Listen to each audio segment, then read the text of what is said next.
Hello everyone. आपका एक बार फिर से वेलकम करते हैं आज के हमारे इस नए वीडियो पे। तो आज इस वीडियो के अंदर मैं आपके साथ डिस्कस करने वाला हूं SBI PSU direct plan growth के बारे में। इसमें मैं आपसे डिस्कस करूंगा ये जो म्यूचुअल फंड्स है इसने पिछले 1 साल 3 साल 5 साल या फिर एनुअल रिटर्न क्या दिया है। आज के डेट में इनका एक एनएबी का प्राइस क्या है, ये कितनी स्टार रेटिंग म्यूचुअल फंड है, इसमें आप मिनिमम एसआईपी अमाउंट क्या लगा सकते हैं और इनका फंड साइज क्या है। साथ ही साथ मैं आपसे डिस्कस करूंगा इसके अंदर कौन कौन सा स्टॉक लिस्टेड है और अगर आप इस म्यूचुअल फंड्स के अंदर कुछ पैसा जमा किए होते तो पिछले 1 साल 3 साल 5 साल के अंदर आपको क्या रिटर्न्स देखने को मिलता।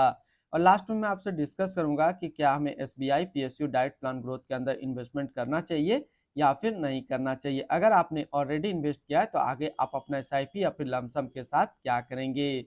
SBI PSU diet plan growth ये एक इक्विटी म्यूचुअल फंड है जो कि थीमेटिक कैटेगरी के अंदर आता है और ये काफी हाई रिस्क म्यूचुअल फंड है।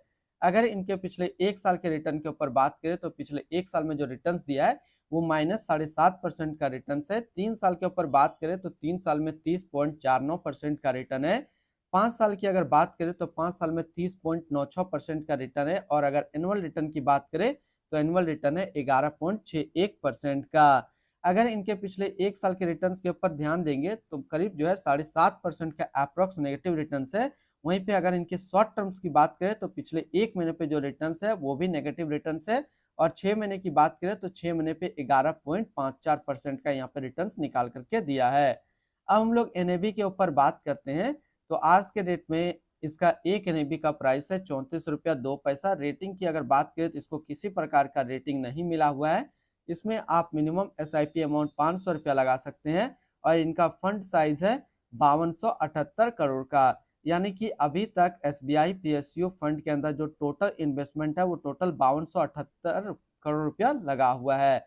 अब बात करें यहाँ पे न्यू इन्वेस्टर और पुराने इन्वेस्टर क्या करेंगे, तो जो न्यू इन्वेस्टर है वो इनके अंदर आज के डेट में एसआईपी स्टार्ट कर सकते हैं, वो अभी लमसम नहीं करेंगे। और जो पुराने इन्वेस्टर हैं जिसने ऑलरेडी इन्वेस्ट किया है, चाहे आपका इन्वेस्टमेंट एसआईपी पे हो चाहे आपका इन्वेस्टमेंट लमसम पे हो, तो आप अभी उसको होल्ड करेंगे।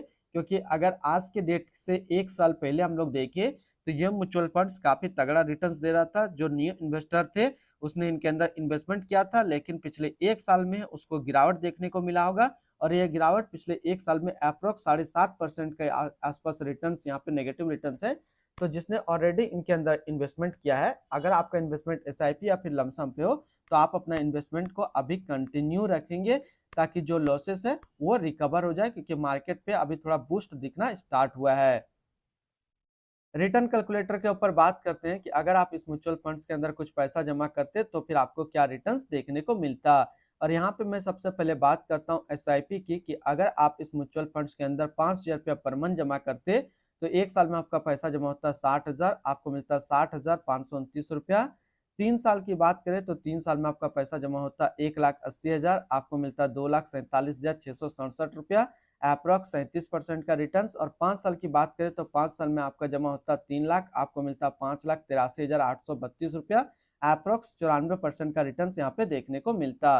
वहीं पे वन टाइम की बात करते हैं कि अगर आप इस म्यूचुअल फंड्स के अंदर एक बार में 1 लाख रुपया का लमसम करते हैं तो पिछले 1 साल में आपका 1 लाख रुपया 92,450 रुपया होता है, अप्रॉक्स -7.5% का रिटर्न देखने को मिलता। अगर बात करें एसआईपी की, अगर बात करते थे तो वहां पे 1 साल में जो है आपको कुछ पॉजिटिव रिटर्न्स भी देखने को मिला होगा 0.88% का। वहीं पे लमसम की बात करें तो लमसम में आपको अप्रोक्स 7.5% का नेगेटिव रिटर्न्स है।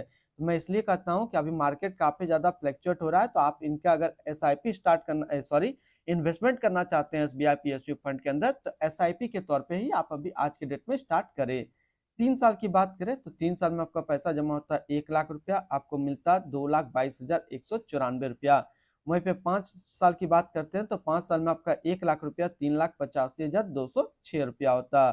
अब हम लोग बात करते हैं होल्डिंग के ऊपर में, तो इसके अंदर जो नंबर ऑफ स्टॉक लिस्टेड है वो टोटल 27 स्टॉक लिस्टेड है। अगर हम इसमें टॉप 10 और उसके सेक्टर वाइज डिस्कस करें तो पहला नाम आता है state bank of India financial क्षेत्र, Bharat electronic limited capital goods, NTPC limited energy, power grid corporation of India limited energy, GAIL India limited energy, Bharat petroleum corporation limited energy, bank of Baroda financial, NMDC limited metal and mining, oil India limited energy and general insurance corporation of India insurance के क्षेत्र में है। अगर इनकी holding analysis की बात करें तो इक्विटी पे है 97.3%, कैश पे है 2.6% और डेब्ट पे है 0.1%। इनकी इक्विटी सेक्टर एलोकेशन की अगर बात करें तो एनर्जी एंड यूटिलिटीज पे है 42.7, फाइनेंशियल पे 35.2, इंडस्ट्रियल 13.3, मटेरियल 6.7 और अदर्स पे है 2%। यानी कि अगर आप एसबीआई पीएसयू फंड के अंदर अपना इन्वेस्टमेंट करते हैं तो आपका इन्वेस्टमेंट इन सारी कैटेगरी पे डिस्ट्रीब्यूट होकर के लगेगा। एडवांस रेशियो की अगर बात करें तो इसका प्राइस टू अर्निंग रेशियो 11.58 और पीवी रेशियो 1.78। अगर आप इस म्यूचुअल फंड्स के अंदर इन्वेस्टमेंट करना चाहते हैं तो फर्स्ट टाइम मिनिमम लमसम आपको 5,000 रुपया का करना होगा, और अगर आप सेकंड टाइम भी लमसम करना चाहें तो सेकंड टाइम आप 1,000 का लमसम कर सकते हैं। वहीं पे अगर आप एसआईपी की बात करते हैं तो मिनिमम एसआईपी अमाउंट आप इसमें 500 रुपये से स्टार्ट कर सकते हैं। अब हम लोग रिटर्न्स एंड रैंकिंग के ऊपर बात करते हैं और सबसे पहले बात करते हैं एसबीआई पीएसयू फंड का फंड रिटर्न, जो कि 1 साल में -7.5% का, 3 साल में 30.3, 5 साल में 31% का और एनुअल है 11.6 का।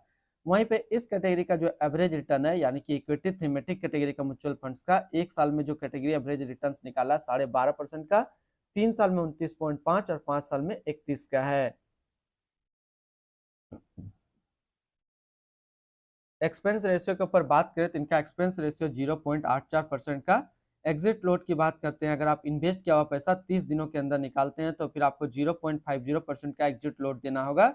और स्टम्प ड्यूटी की बात करें तो स्टम्प ड्यूटी है 0.005%। टैक्स इम्प्लेनेशन की बात करते हैं, अगर आप इन्वेस्ट किया हुआ पैसा 1 साल के अंदर निकालते हैं तो जो भी आपका रिटर्न होगा उस पर आपको 20% का टैक्स पेमेंट करना पड़ेगा। और अगर आप 1 साल के बाद इससे अपना पैसा निकालते हैं, 1 साल में अगर 1,25,000 का रिटर्न बनता है तो फिर आपको 12.5% का टैक्स पेमेंट करना होगा।